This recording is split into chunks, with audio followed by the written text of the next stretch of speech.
All right, let's get right into this one.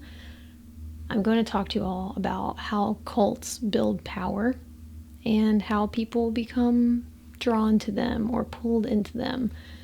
Over here on your right side, I put some of the key terms and ideas that I'll talk about. I removed the ones that I felt like were pretty easy to understand just by how they're phrased or what they're called. But I thought that would be helpful.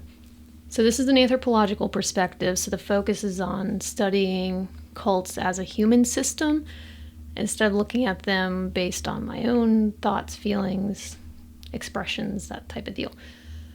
So that means that we're not going to approach this as if cults are a strange outlier. Instead, we're going to just study them in the way that anthropologists look at them.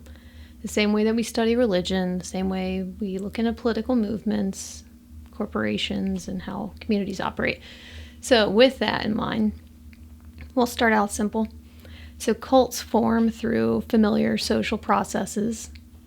These would be leadership, belonging, meaning-making, ritual, identity, and power. So these emerge when all of these elements align in very concentrated ways. And what we're really examining a little deeper is how authority forms, how groups organize reality, and how ordinary people become part of these extraordinary systems, with a negative connotation on extraordinary, but for the proper use of the word extraordinary. So, charismatic authority. This is how leadership becomes powerful. And most cults begin around a central figure who carries emotional certainty during a time of uncertainty. And anthropologists and sociologists call this charismatic authority, which is a form of legitimacy that's rooted in perceived personal insight, or a type of spiritual depth, or maybe visionary clarity. And these leaders often communicate confidence during uncertainty. They give answers during confusion. They provide emotional presence during vulnerability. And they give purpose to people during transition. And over time, followers begin to experience the leader as symbolic. And that leader then becomes associated with truth, with safety, with enlightenment, with belonging. And really at this point, authority shifts from personality to a meaning structure. And the leader represents reality itself. So let's look at how this has actually appeared in real cases. Okay, so there's something known as the People's Temple and Jim Jones. You might be familiar. But the People's Temple, that was led by Jim Jones, it began as a progressive Christian movement that focused on racial equality. Also focused on community care and social justice. And members primarily joined because of the group offering food programs, housing support, emotional connection, and a sense of moral purpose. So, Jim Jones had presented himself as spiritually gifted and socially conscious, and his sermons blended Christianity with activism. And many of those followers experienced genuine healing and belonging in the early years. And as participation deepened, Jim Jones gradually centralized authority. He shaped information flow, he shaped daily routines, social relationships, and interpretations of doubt as well. And eventually, the group relocated to Jonestown, which increased their isolation even more and strengthened internal dependency. So by 1978, more than 900 people had actually died in a mass death event. It's pretty wild. It's a lot of people. So anthropologically, Jonestown shows how utopian ideals, when combined with physical isolation and charismatic leadership, can evolve into social systems, complete social systems. No one joined seeking harm. People actually joined seeking justice, community, and meaning. So then that leads to the next part, which is identity formation and social bonding. So cults will build power by creating intense group belonging. And this happens through shared language, through emotional openness, collective rituals, through inside knowledge. And anthropologists call this identity fusion, which is when a person's identity merges with group identity. So their individual personal identity merges with the larger group identity. So members will begin to experience the feeling of, okay, I'm a part of this thing. This understands me. This just really gives my life coherence and meaning. And once identity fuses with the group, loyalty becomes relational, and then leaving feels like losing family, or like you're leaving your family behind, or that you're losing purpose or losing some part of yourself. And this process mirrors tribal bonding that has been seen across multiple cultures.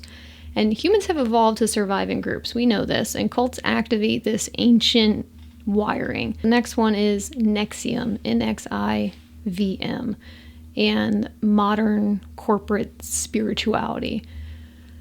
All right, so Nexium was founded by Keith Raniere and marketed itself as a personal development or an executive coaching organization.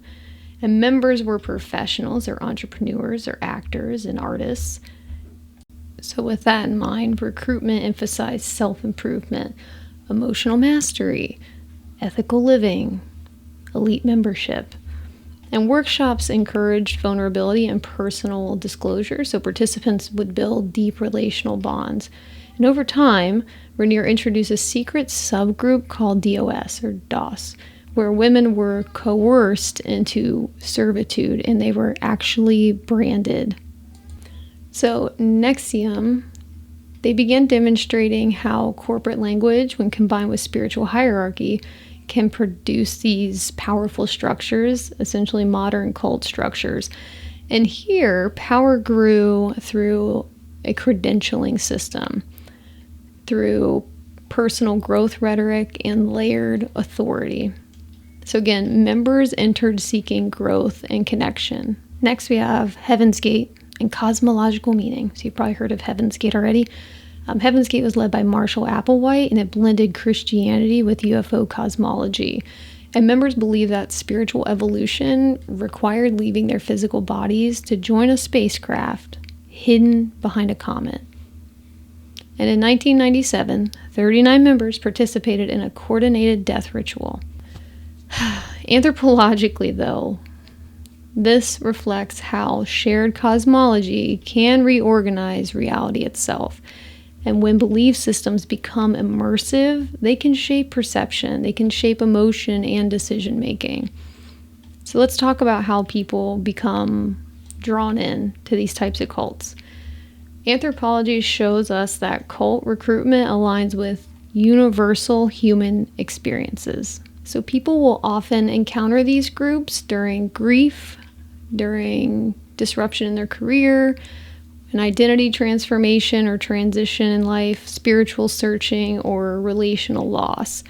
And cults meet people at thresholds. And what I mean by that is that they offer immediate belonging, emotional validation, clear narratives, structured meaning, and that commitment builds gradually. So first, attendance becomes participation, and then participation becomes responsibility, and then responsibility becomes identity. This is what social scientists will refer to as incremental commitment. So each step feels reasonable on its own. The next part we'll talk about is ritual and embodied learning. So ritual and embodied learning. Cults use ritual to stabilize hierarchy. And this includes repeated meetings, chants or affirmations, confession sessions, public loyalty displays, and ranked roles. This is what anthropologists describe as embodied socialization, which means that the body learns obedience before the mind consciously recognizes it. And ritual trains emotional responses, it reinforces authority, and it deepens belonging. Next, we have relational enclosure.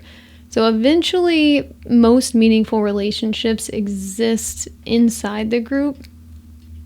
Friends, mentors, spiritual guides, and partners, they'll come from the same social system. And at this stage, leaving carries an enormous emotional cost to the participant. This is something that anthropologists will call relational enclosure.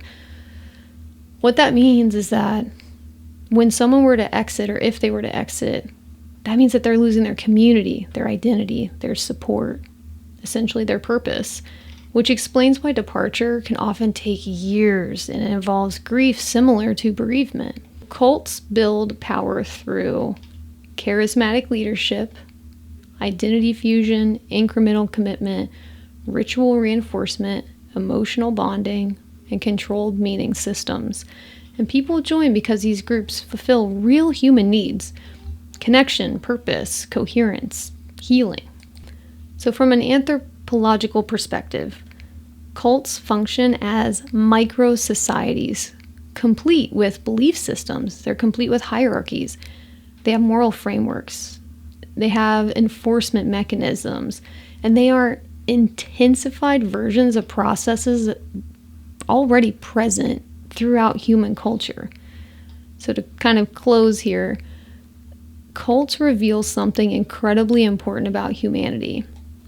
They show how deeply people seek belonging, how meaning organizes behavior, how authority grows through relationship, and how culture shapes perception. And understanding cults helps us understand power and power dynamics, helps us understand community and human identity at their most concentrated. And that insight applies far beyond cults. It applies to workplaces, it applies to politics, spirituality, it applies to social movements. Because really, at their core, cults are not anomalies at all. They are actually reflections of how humans organize meaning when structure, vulnerability, and leadership converge. I also wanted to add there are a few words that I put on this list that I didn't directly mention, but they are relevant and important things that you all could research related to what I shared.